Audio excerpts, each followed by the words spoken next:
Well, I recently had a conversation with my financial advisor from Edward Jones. She was asking about a will and she was asking about other such things, and if we wanted to put someone else on our account in case something happened to Rachel and I. And, the idea is discussing and thinking about where your stuff will go and what you're going to pass down to your kids and how it's going to get there. And it got me to thinking about a passage of scripture in 2 Timothy chapter 1 and verse 5. Paul writing here to Timothy, "For I am mindful of the sincere faith within you, which first dwelt in your grandmother Lois and your mother Eunice, and I am sure that it is in you as well."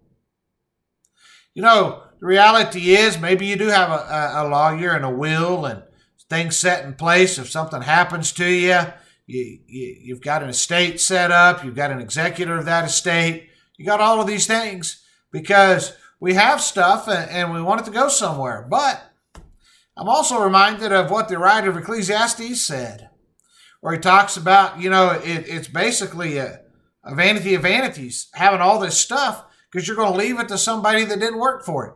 And that's an interesting thought he has. But the reality is no matter what we do, something's going to be given to our kids.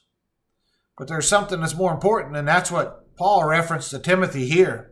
It's a faith. Said it was in your grandmother Lois and it was in your mother Eunice, and I'm sure that it is in you as well.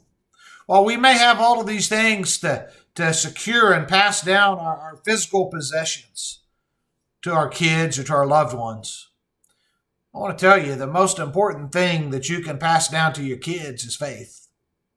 Teach them about Jesus Christ. Teach them about the church. Teach them about salvation and grace. Teach them the importance of having faith in God. There's a lot of things we can give to our kids. There's a lot of things they can pick up from us. But the most important thing that we can give them, the most important thing that we can show them is our faith.